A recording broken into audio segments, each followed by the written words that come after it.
El miedo a la libertad, sección 18. Esta es una obra del maestro Erich Fromm. Su posición de comprador y su poder de regateo con las compañías petroleras se hallan limitados.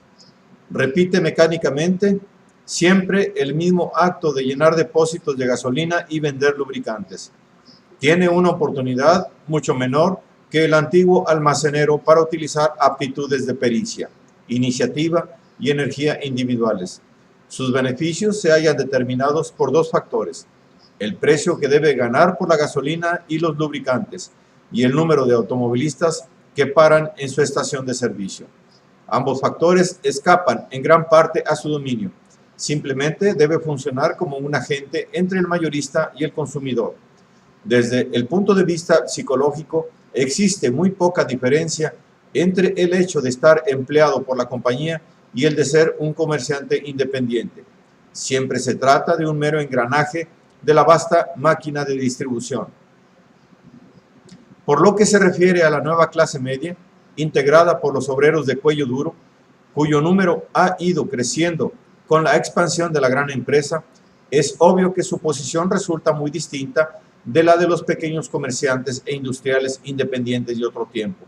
Podría sostenerse que, si bien han dejado de ser independientes en el sentido formal, de hecho se les ofrecen oportunidades de éxito fundadas en el desarrollo de la iniciativa individual y de la inteligencia, en medida igual, si no mayor, de la que se le ofrecía al almacenero o al sastre de viejo estilo. En cierto sentido, esto es verdad, pero resulta difícil descubrir en qué grado. Psicológicamente, la situación del empleado es distinta.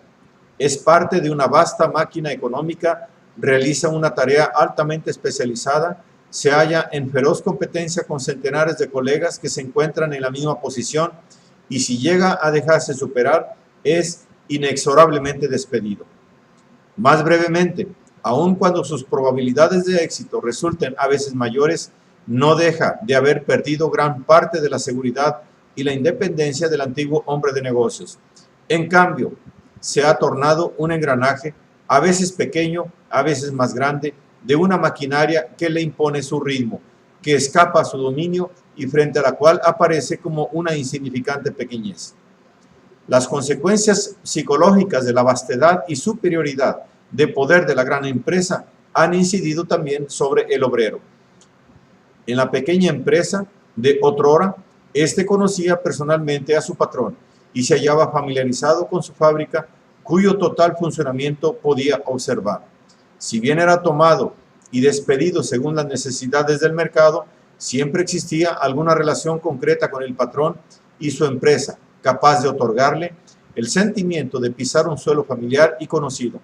Muy distinta es la posición de un hombre en una fábrica en la que trabajan miles de obreros. El patrón se ha vuelto una figura abstracta. Nunca logra verlo. La dirección no es más que un poder anónimo que trata con él de una manera indirecta y frente al cual, como individuo, es algo insignificante. La empresa tiene dimensiones tales que el individuo es incapaz de conocer algo más allá del pequeño sector relacionado con la tarea que le toca desempeñar. Tal situación ha sido compensada de algún modo por los sindicatos. Estos no solamente han mejorado la posición económica del obrero, sino que también han producido un efecto psicológico importante al proporcionarle el sentimiento de su fuerza y significado frente a los gigantes económicos con que debe luchar. Desgraciadamente, muchos sindicatos han crecido, transformándose también ellos en enormes organizaciones que dejan muy poco lugar a la iniciativa individual del socio. Este paga su cuota y de vez en cuando ejerce el derecho de voto. Pero aquí, como allá, no es más que el pequeño engranaje de una gran maquinaria. Sería asunto de la mayor importancia el que los sindicatos se transformaran en órganos apoyados en la activa cooperación de cada uno de sus miembros con una organización que asegurara la efectiva participación de todos en la vida de la entidad y los hiciera sentirse responsables de su funcionamiento. La insignificancia del individuo en nuestros tiempos no atañe solamente a su función como hombre de negocios, empleado o trabajador manual, sino también a su papel de cliente. Esta última función ha sufrido un cambio drástico en las últimas décadas. El cliente que visitaba un negocio cuyo dueño era un comerciante independiente se hallaba seguro de ser objeto de un trato personal. Su adquisición representaba algo importante para el propietario. Se lo recibía como una persona que significaba algo para el comerciante. Sus deseos eran materia de estudio. El acto mismo de la compra le proporcionaba cierto sentimiento de importancia y dignidad. Cuán distinta es ahora la relación del cliente con las grandes tiendas. La vastedad del edificio, la abundancia de las mercaderías expuestas y el gran número de empleados ejercen sobre él una profunda impresión. Todo lo hace sentirse pequeño y sin importancia. Y en verdad, como individuo, no ofrece interés alguno al establecimiento comercial. Tan solo es importante porque es un cliente. La tienda no quiere perderlo, pues ello indicaría que hay algo que funciona mal y que probablemente otros clientes se perderían por la misma razón.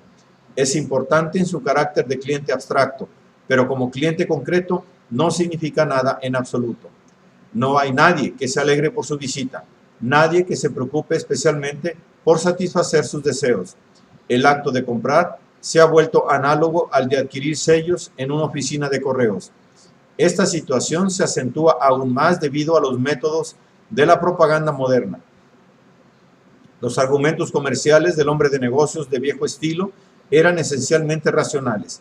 Conocía sus mercaderías, las necesidades del cliente, y sobre la base de estos conocimientos trataba de efectuar su venta. Por cierto, sus argumentos no eran del todo objetivos, esforzándose por persuadir al cliente lo mejor posible.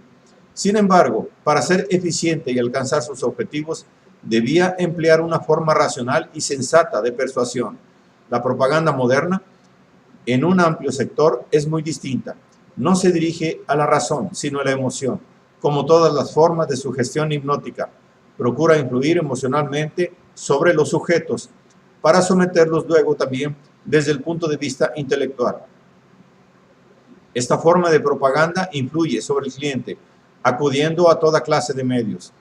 La incesante repetición de la misma fórmula, el influjo de la imagen de alguna persona de prestigio, como ser la de alguna dama de la aristocracia o la de un famoso boxeador que fuma tal marca de cigarrillos, por medio del sex appeal de alguna muchacha bonita, atrayendo de ese modo la atención del cliente y debilitando al propio tiempo su capacidad de crítica, mediante el terror, señalando el peligro del mal aliento o de alguna enfermedad de nombre misterioso, o bien estimulando su fantasía acerca de un cambio imprevisto en el curso de su propia vida, debido al uso de determinado tipo de camisa o jabón. Todos estos métodos son esencialmente irracionales, no tienen nada que ver con la calidad de la mercadería y apagan o matan la capacidad crítica del cliente, como podría hacerlo el opio o un estado hipnótico absoluto. Son capaces de proporcionarle alguna satisfacción debido a su efecto estimulante sobre la fantasía, tal como ocurre con el cine, pero al mismo tiempo aumentan su sentimiento de pequeñez y de impotencia. En realidad, estos métodos de embotamiento de la capacidad de pensamiento crítico son más peligrosos para nuestra democracia que muchos ataques abiertos y más inmorales, si tenemos en cuenta la integridad humana, que la literatura indecente, cuya publicación castigamos. Las asociaciones de consumidores han intentado restablecer la capacidad crítica del cliente, su dignidad, su sentimiento de tener algún significado, operando así en la misma dirección que el movimiento sindical. Hasta ahora, sin embargo, sus alcances se han limitado a los de un modesto comienzo. Lo que se ha afirmado acerca de la esfera económica vale también para la esfera política. Durante los primeros tiempos de la democracia existían varios medios por los cuales el individuo podía participar concreta y activamente con su voto en la elección de algún candidato o en la adopción de determinadas decisiones. Los problemas en discusión le eran familiares, así como lo eran los candidatos. El acto de votar, realizado a menudo en una asamblea de toda la población de la ciudad, era algo concreto y en él mismo el individuo significaba realmente algo. Hoy el votante se ve frente a partidos políticos enormes, tan grandiosos y lejanos como las gigantescas organizaciones industriales. Los problemas políticos, complicados ya por naturaleza, se vuelven aún más inextricables debido a la intervención de toda clase de recursos que tienden a oscurecerlos.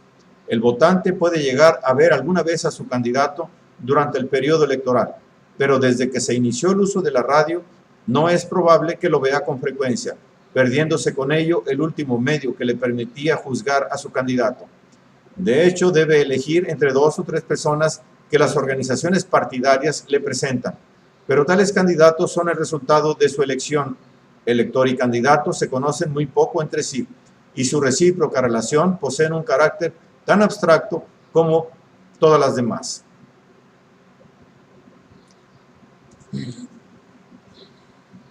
Los métodos de propaganda política tienen sobre el votante el mismo efecto que los de la propaganda comercial sobre el consumidor, ya que tienden a aumentar el sentimiento de insignificancia.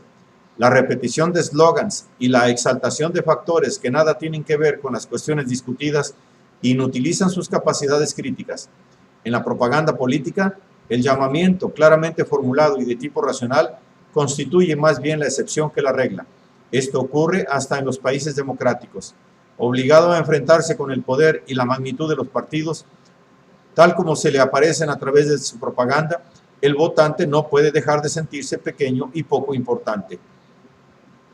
Lo que acaba de exponerse no significa que la propaganda comercial o política insista abiertamente sobre la carencia de significado del individuo. Por el contrario, una y otra lo adulan al hacerle creer que es importante y fingiendo dirigirse a su juicio crítico, a su capacidad de discriminación. Pero esta ficción constituye esencialmente un método para apagar las sospechas del individuo y ayudarlo a engañarse a sí mismo acerca del carácter autónomo de su decisión. Es casi innecesario puntualizar que la propaganda a la que nos hemos referido no es totalmente irracional y que en la propaganda de los diferentes partidos y candidatos existen ciertas diferencias en cuanto a la importancia relativa concedida a los factores racionales. Además, se han agregado otros factores que contribuyen a la creciente impotencia del individuo. La escena económica y política es más compleja y más vasta de lo que era antes, y las personas ven disminuida su capacidad de observación. También las amenazas que el individuo debe enfrentar han alcanzado mayores dimensiones. La desocupación de muchos millones de personas debido a la crisis en la estructura económica ha aumentado su sentimiento de inseguridad. Aun cuando la ayuda al desocupado por medio de recursos públicos haya hecho mucho para compensar las consecuencias del paro forzoso, tanto desde el punto de vista económico como del psicológico, siempre queda en pie el hecho de que para la gran mayoría del pueblo, el quedar desocupado constituye una carga muy difícil de soportar psicológicamente, y el terror a la desocupación no deja de ensombrecer toda su vida. Tener un empleo, cualquiera que sea, parece resumir para mucha gente todo cuanto puede pedirse a la vida y constituir algo por lo que debe experimentarse gratitud. La desocupación ha aumentado también el miedo a la vejez. En muchos casos se requiere tan solo a jóvenes y aún a personas sin experiencia, que, empero, mantienen todavía su capacidad de adaptación. Es decir, se pide a aquellos que pueden ser moldeados sin dificultad a fin de que funcionen fácilmente como pequeños engranajes ajustados a las necesidades de una determinada maquinaria. También la amenaza de la guerra ha contribuido a aumentar el sentimiento de impotencia individual.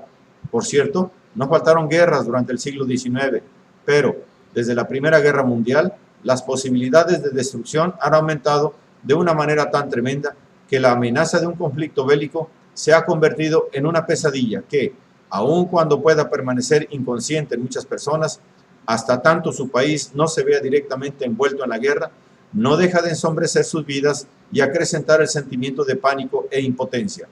Por otra parte, las categorías de la población que pueden ser afectadas por el conflicto han aumentado de tal manera que ahora comprenden a todo el mundo sin excepción. El estilo de todo este periodo está de acuerdo con el cuadro que he bosquejado. La inmensidad de las ciudades en las que el individuo se pierde, los edificios altos como montañas, el incesante bombardeo acústico de la radio, los grandes títulos periodísticos que cambian 3 veces al día y dejan en la incertidumbre acerca de lo que debe considerarse realmente importante, los espectáculos en que 100 muchachas exhiben su habilidad con precisión cronométrica, borrando al individuo y actuando como una máquina poderosa, y al mismo tiempo suave, el rítmico martilleo del jazz y todos estos y muchos otros detalles expresan una peculiar constelación en la que el individuo se ve enfrentado por un mundo de dimensiones que escapan a su fiscalización y en comparación al cual él no constituye sino una pequeña partícula. Todo lo que puede hacer es ajustar su paso al ritmo que se le impone, como lo haría un soldado en marcha o el obrero frente a la correa sin fin. Puede actuar, pero su sentimiento de independencia, de significar algo, eso ha desaparecido. El grado en que el hombre común norteamericano se siente invadido por este sentimiento de miedo y de insignificancia parece expresarse de una manera eficaz en el fenómeno de la popularidad del ratón Mickey. En esos films, el tema único y sus infinitas variaciones es siempre este.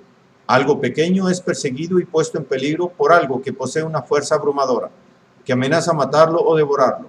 La cosa pequeña se escapa y más tarde logra salvarse y aún castigar a su enemigo. La gente no se hallaría tan dispuesta a asistir continuamente a las muchas variaciones de este único tema si no se tratara de algo que toca muy de cerca su vida emocional.